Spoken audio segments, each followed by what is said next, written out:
This match is now officially a Judy Bagwell on a forklift match. Let's go!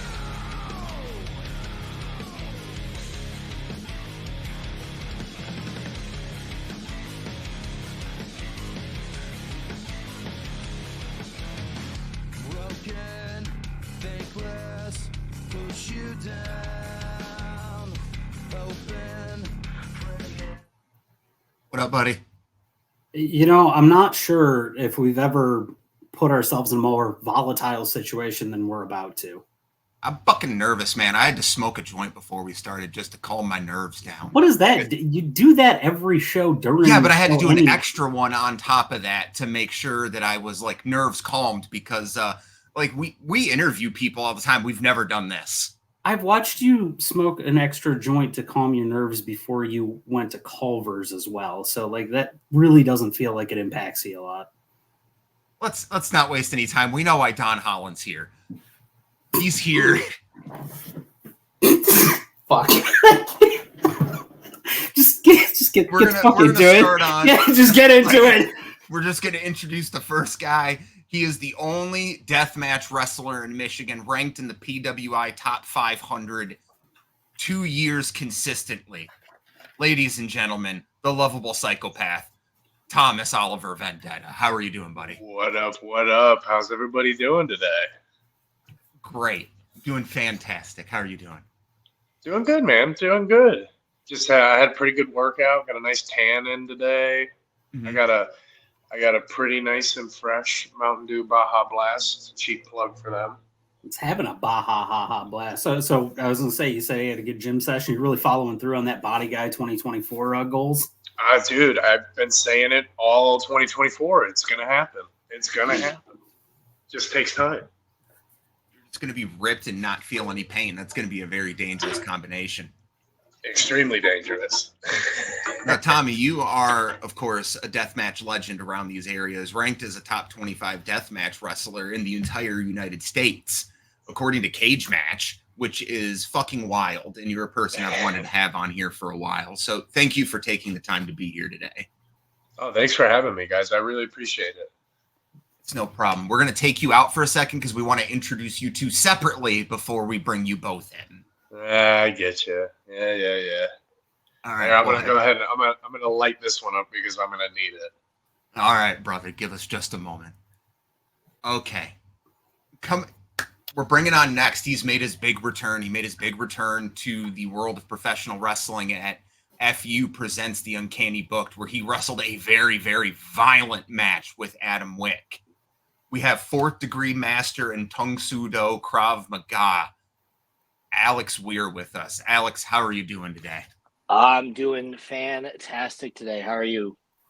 Good. Thank you very much. So I've got my Dr. Pepper's strawberries and cream, zero sugar. Cheap. Dr. Pepper, it's the second ranked soda pop in the world now. They just continue to make the names longer, too. I believe the longest iteration they ever had was Diet Cherry Vanilla Dr. Pepper. Maybe. That might beat it. The strawberries and cream one with the zero sugar. Yeah.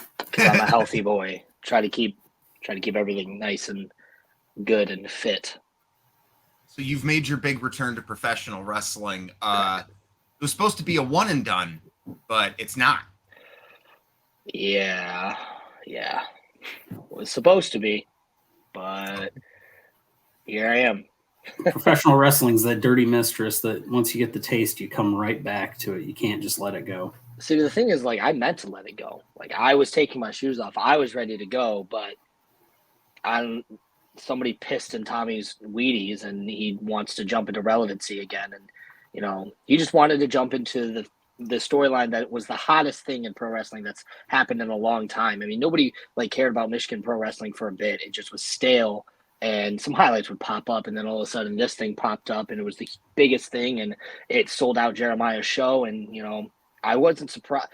To say I wasn't surprised is an understatement. I didn't even have to look to who was hitting me. I knew as soon as the music hit, I was like, yep, well, here he goes, just interjecting himself into something that he doesn't belong in. And now here we are.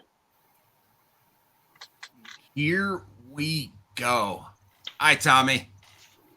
Alex. His middle name is David, by the way. I don't know where the fuck you got Oliver from. Actually, it's pronounced David. So thank you. So coming up, so as we said before, Alex made his return at the Uncanny Booked, and after his match, he was trying to take off his boots, as we're going to see here in just a few minutes with a video, and Tommy wasn't having any of that. Tommy, none of us even knew you were there. Yeah, that was by design. I wanted to slip in unnoticed. I wanted to get my message sent, and I wanted to wait for his response. That's all it was. It wasn't me trying to end him. It wasn't me trying to do it. It was just me sending a little message to him. Like in Harry Potter, they sent the owls. I send 3 pile drivers on the boards. Like, that's all. That's all it is. I just wanted him to take notice that you don't get to come back and make all these claims that you're making, that you're bringing me back into relevancy, yet when you cut your promo, you're saying that you're going to take everything from me. How can I be not relevant, but you're going to take things from me? You want to be relevant again. You were gone. You stayed away. You left. And that's fine. I got comfortable with the idea of you leaving.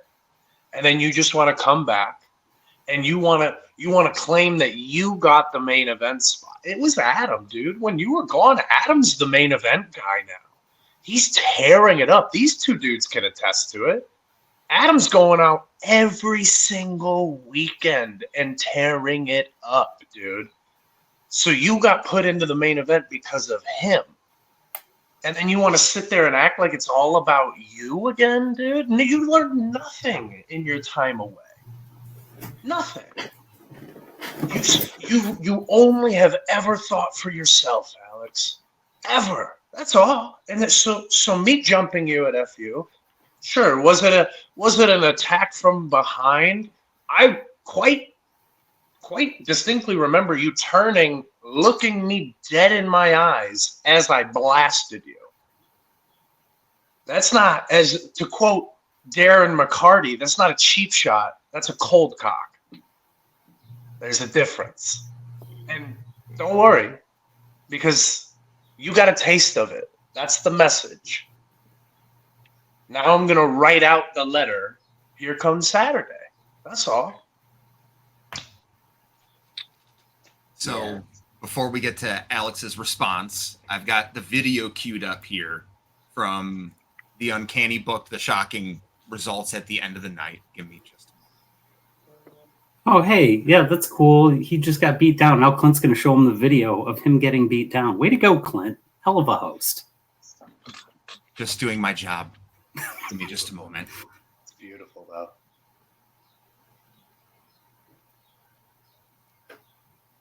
Do we not have sound on this? That's right. We don't need to hear his little Willy Wonka intro anyway. Hey, man, the crowd screams it just as fine. That's all right. Ooh, look at all the people clapping. Look at everybody cheering. Everybody's happy this is happening. I'm pretty sure that's your tag partner cheering and his little bean bro. No, that wasn't them. Go back and watch the tape. That wasn't my tag partner. Mm-hmm. Oh, it's beautiful. It's beautiful. Oh, yeah. Now, if you want to catch the rest of that, it'll be uploaded up to our YouTube page. You can catch the whole thing. Pretty sure it's roaming around Facebook too. It kind of went. It's all over. Viral. It went It's everywhere. everywhere. Because instantly, within 2 minutes, Alex versus Tommy became the #1 match in the state of Michigan, and it took less than a minute. Now, Alex, It wasn't even announced. It wasn't even announced, and people were already talking about it online. Everyone, the minute I got home and checked Facebook, it was every single person who was at that show going, I can't believe this. We're getting Tommy and Alex. Before it was even announced, before it was even confirmed that you were doing another match. That's all people were talking about. He had no choice. Now, Alex, how did you feel about the blind side? I mean, Did I you see already it coming? pretty much talked about it. Like, I didn't see it coming. I thought that after my match with Adam, I thought maybe this was it. I felt like it was the right time to take off the shoes. Everybody was there. My family was there. My team was there. Felt like the right time to step away. So no, I didn't see it coming. But like I had said earlier, I'm not surprised because let's talk about relevancy. You want to talk about how I want to take everything away from you. A poor person may not be relevant, but they still have something the government can take away, Tommy. You may not be relevant, and I can still take everything away and leave you in the dust where you are. Because where you're at right now and where Adam is right now, you're enjoying the spots. You're enjoying the spotlight you guys have. You're enjoying these positions you have. You are only the best in Michigan right now because I decided to step away. I still am, and I proved it. That I am the best that has ever come from this state. I'm the hidden gem of Michigan. Didn't you lose? It doesn't matter about losing. It matters about ticket sales. It matters about money made. And that at the end of the day, Tommy, Alex Weir makes money, and it's proven. It's proven. Both these shows. What's the only thing people talked about Lucha Lot? They don't even remember who you wrestled at Lucha Lot Party. All they remembered was the ass whooping you got afterwards, where I kicked you across your head and dropped you into the tacks and Legos that you used to win all the time. That's what they remember. I didn't even have to come out. You mean the one I smiled and laughed off? That one? That's the one you're talking about? You're a jarhead with PTSD, where you think pain is your only escape because you crave something like that.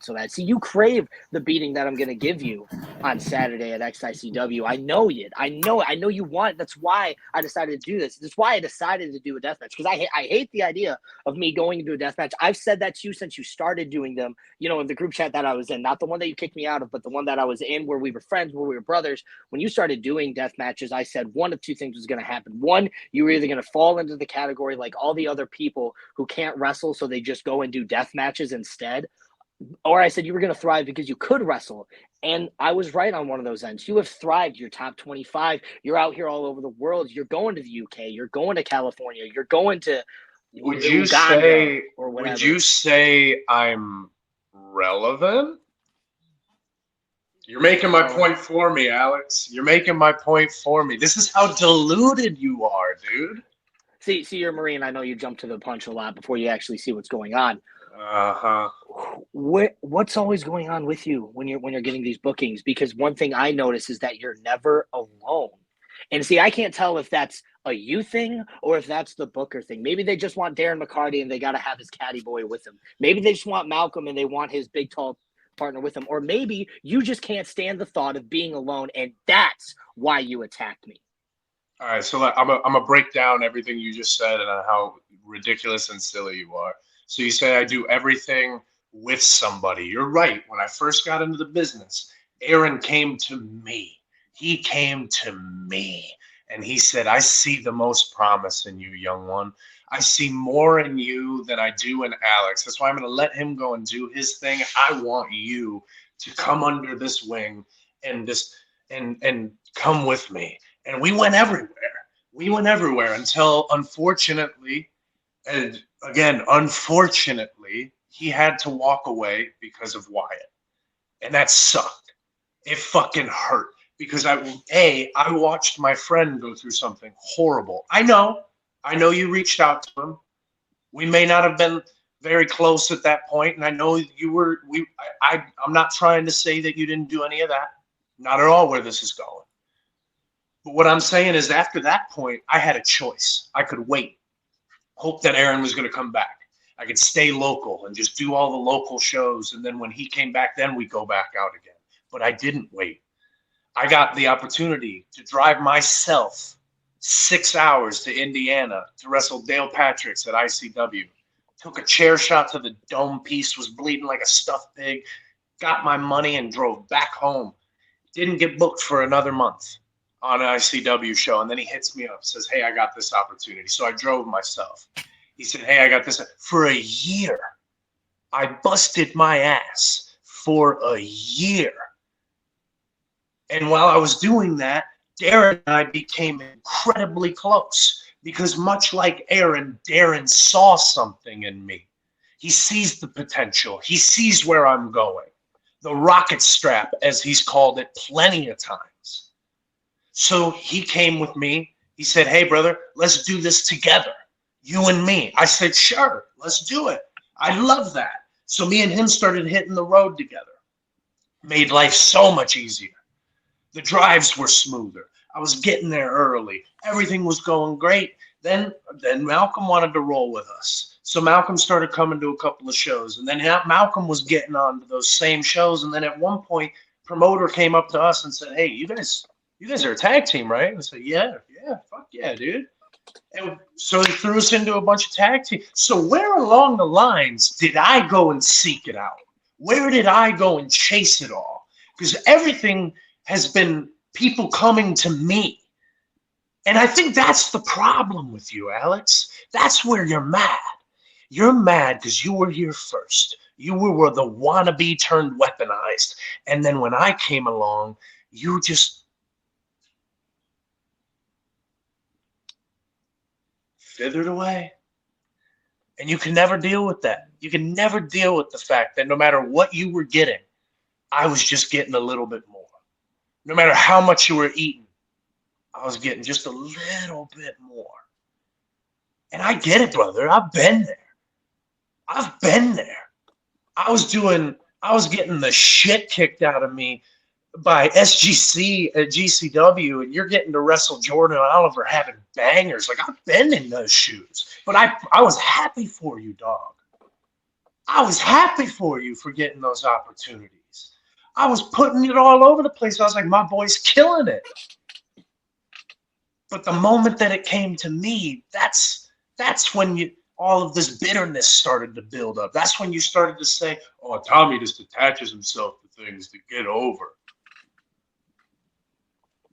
Tell me I'm wrong. Show me where I just lied. Because that's all fair. And these two can corroborate exactly what I'm saying. That's exactly the train of events that happened. That's the current timeline we're on. I don't know what sort of low-key deviated timeline you're living in, but the one that I just described, that was reality.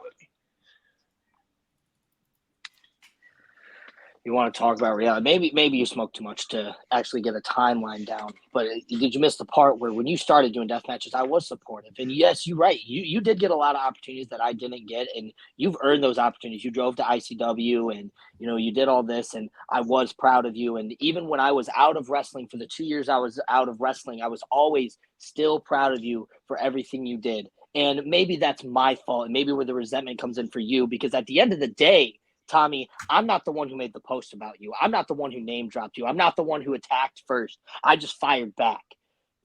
Maybe the resentment built because I didn't tell you I was proud enough about you, because maybe you didn't get it from your daddy enough. But maybe that's where it came from. The fact that I was gone, and I was proud of you, and I was super happy for everything you did. And when I came back, I was planning to reconnect with you and, maybe like have that sit down and talk with you, because at the end of the day, during that, and you may have resented me for not reaching out to you, but when all that shit came out about me and all these people started throwing my name in everywhere in every which direction, you know whose fucking name I didn't hear have my back? I didn't hear Tommy have my back. I didn't hear Adam have my back. It was instantly, let's throw Alex under the bus. And that's fine, because we want to talk about controversy. We want to talk about wrestlers and everything.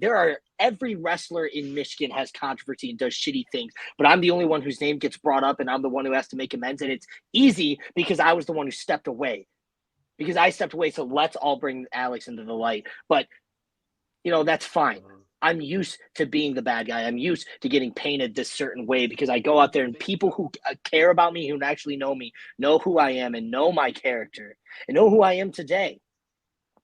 So, Tommy, the only reason I'm saying you're trying to get relevant now is because at the end of the day, you had nothing to do with me and Adam. It was supposed to be me and Adam that I was going to walk away, but you had to jump in. And you know what? All you said was that you were angry. Why are you so angry? Tell me. Why are you angry? Why are you so mad? You mad that I stepped away? Are you mad that you're tagging with Malcolm now instead of me? Are you mad that I was the main event at FU? Are you mad that I won top titles and had shots at titles that you weren't able to sniff at? Because I never remember you getting a super kick title opportunity. I never remember you getting a Metropolitan Championship opportunity. I was super kick tag team champion, you dumbass. World title. I talked about world title, the #1 spot in that promotion. World titles? You want to talk about world titles? H2O tag team champ. Boom. Mr. Chainsaw pro wrestling heavyweight champ. Boom. I've wrestled for the American Deathmatch heavyweight championship. That's a world title. Like, there's been plenty of that. So that's not, if that's why you think I'm mad, you're so lost in your own delusions. You have no clue what the reality of it all is. You walked away. You turned your back on everything. Everything we were building, everything we were talking about, everything for DTA, all of it. You just went, I'm good. It's getting hard, guys. My brain hurts. I'm sad. Instead of sitting down, having a conversation, when Aaron was going through some rough shit, we all drove down to Detroit, met up with him, ate outside in that shitty little restaurant. You were there, I remember. We all sat there and we talked it through with him. Because that's what family does. They don't bury shit and then just go, I'm good, and then walk away.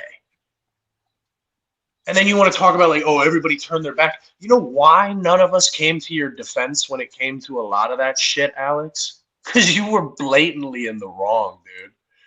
Like, the shit is specifically the shit with Jason. The shit with Jason, everybody knows about that at this point, and you've openly admitted it, and I'll give you credit. As a man, that takes a lot of balls to come up and say that. It does. So man to man, hell yeah, dog. You owned up to it in the public way you did. That's dope as hell. But the fact that you did it the way you did it in the first place, and you want to talk about character? Come on, dog. Come on. We all know what type of character you have. You're showing it right now. You're showing it. You're trying to say you're a egotistical, self-centered person, dude, and that's fine. It's okay. But you only ever think of you. You never think of everybody else. You don't think of the big picture. You think of the small. You have no idea. Adam knows why I jumped you. Adam knows damn well. So why don't you ask him? He knows.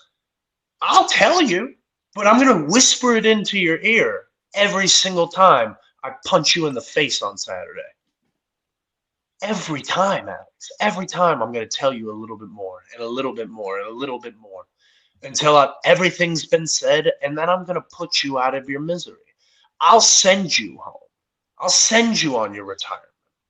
You can leave after this, but I wasn't going to let you walk away without getting the ass beating you deserved for walking away. So speaking of ass beatings, we showed one half. I have the other half queued up. Oh, this is beautiful. This is art.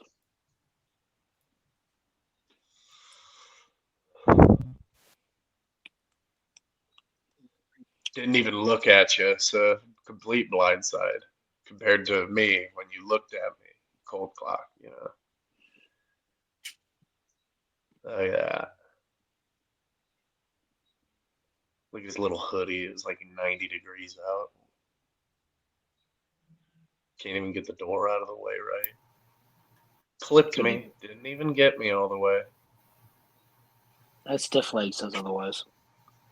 If you were around the last 2 years, you know I have a bad hip there. So it is what And it if you'd like to see the full video, you can see that over on XI's page. You can see that on Alex's page. You can see it everywhere. Go see the last part of it where I laughed it all off. Walked out of the ring. Nobody helped me. Now, you both talked about notoriety in this, and like Tommy, absolutely, you're right. I can attest for the fact that every time I've been to a show where you're on, you're spotlighted every show, and it's not hard to see why. When it comes to the death match and the hardcore wrestling, it's really hard to find someone who is as fun as you and as dangerous as you inside the ring. Still one of my favorite matches I've filmed this year so far was the Pillars versus 2 hookers and an 8-ball over at Horse Slam. It was fantastic. And even before I got into the world of professional wrestling, I knew who Alex Weir was because of my background in Brazilian Jiu-Jitsu. Now, Tung Sudo is not the same thing as Jiu-Jitsu. They're 2 completely different fighting styles, but I trained with people who knew Alex and would talk about him, that they would work with Alex to work on their striking styles. So you both had a lot of notoriety in your respective fields. Now, Alex, Tommy put the boot back on you. Did that make you attack him? No, let me tell you what made me attack you at the Lucha Lot party. It wasn't the boot back on. It wasn't the fact that you just wanted me to come back to wrestling. It was the only way you'd listen. And we can agree on that. You don't respond to words, you respond to action. So I could have cut a little promo afterwards. I could have held my head and cleaned off the blood and, said something like, oh, I challenge you to a match. But unless I put my boots to your face and my fist to your mouth, you weren't going to hear a word I had to say. So this Saturday, that's exactly what I'm going to do. It's the only way to communicate to you because everything else doesn't go through. So this is the only way that I can get through to you. This is my apology, and this is my revenge on you. This is my love letter to Tommy Vendetta because you're not getting weaponized Alex Weir this Saturday. No. You're not getting the match. I mean, the master's more equivalent to what you're going to get because what you're going to get Saturday, you want to talk about people who are dangerous in the ring. On Saturday, you're going to get the guy who stiffed Giassi and knocked him out because the man wouldn't listen to me and he kept botching spots in the ring. You're going to get the man who knocked the fuck out of Nolan Edwards because he wanted to say shit about my mom. And I knocked him so hard that motherfucker went and fucked him. That's how hard he got hit in the fucking head. So that's who you're going to step in the ring with. You see this shit? You want to talk about titles? I've got medals upon medals of real fucking competitions I've been in because I'm a real fucking fighter. Because I'm a real guy. I keep this shit 100. That's the only way you're going to listen to me. That's the only way you're going to understand why I left. It's the only way you're going to understand because I begged and fucking pleaded. Oh, don't knock your phone Thank you all. I begged and I talked to you and I was on my fucking knees asking for help when this business wanted me to put a fucking bullet through my skull because I hated every time I went to a show. Every time I was having panic attacks in the ring. I was having panic attacks on my way. I was having panic attacks on my way home and I was begging like, I don't want to do this anymore. And all I ever got told was like, you just remember why you showed up to the dance. Remember that you're great at this. This is something you're good at. I don't give a damn if I was the best at it. It was killing me. And so I stepped away because I needed to. Because at the end of the day, I needed to. And I went and I did something I love that I'm still doing that I love. So then why come back? I come back because I thought I owed it to the fans to give them a goodbye. And then Adam wanted to open his mouth. So I thought it might be a good way to shut him up. And then at the end of the day, there are reasons I came back. There are reasons I kept tabs on everything in wrestling. And there are reasons that I am going to do this death match with you. And I am going to beat the ever-loving hell out of you, and I'm going to get the ever-loving hell beat out of me. I don't really expect to come in and win, but I'm used to fighting from the ground up, baby. I'm used to being the underdog. I'm used to stepping into worlds that I don't fucking belong in. When I went to Superkick and got told I was in the marquee match and with the 3 high names of that promotion, I knew I didn't belong there, but I was going to go in there and show out and show why the fuck I'm Alex goddamn Weir. So this Saturday, when I step into your world for the first time, my first death match, I've been in hardcores, I've been in street fights. This is my first death match. I expect to get glass in my back. I expect to get glass in my eyes and wood and steel chairs and everything and bleed. But I am going to get it through your fucking skull. I am not a fucking joke. I'm not this guy you're just going to stomp over and go to Levi Blue. If you got to wrestle Levi Blue after me, fucking luck. Oof. Very heated words from both men.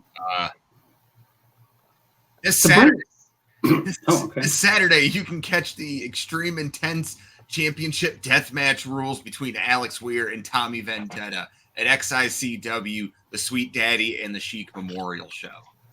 I got one question to finish this out. Bring a little brevity to the situation. Do you think that there is anything that can mend these bonds and you guys can get back to building Lego sets together again, or is this really it? I'll let you answer. You're the one who started this. You're the one who sent us on this road. All right. You want me to answer? I'll make things extremely clear. You said you're going to step into my world and you're going to do everything, all of the shit you just said. And that you're no easy feat, nothing to look past. I'm not looking past you at all. I'm looking directly at you. 2 eyes to 2 eyes, all 10 toes firmly on the ground. You're in my world now. All your little tongue soo-doo, all that, doesn't add up to shit. I've seen talented individuals step into my world and never be the same. Ask Aaron. Ask KJ. These are my brothers. I went to war with Aaron, and I'm willing to bet he would say he wasn't the same after. KJ wasn't the same. It's my world. I've been the Extreme Intense champ for as long as I have because it's my world. So you want to find out if we're still going to be friends at the end of it all? Frankly, I don't give a shit. I just want to see you fucking suffer. Bring it. Thank you, guys. I appreciate that. I think you guys have said what you needed to say. Reason we had to have this interview like this was so that way they could speak their piece, because we can't put them in the same room without fighting. So again, this Saturday, XICW, Alex Weir versus Tommy Vendetta. Deathmatch. Okay, it's a death match. Anything you guys want to say before we go? See you Saturday, big boy. Everything I need to say, you'll find out. All right. And on that note, Clint, we love you, Judy. Right? I mean, there's nothing we can say after this. We love you, Judy. Bye, guys.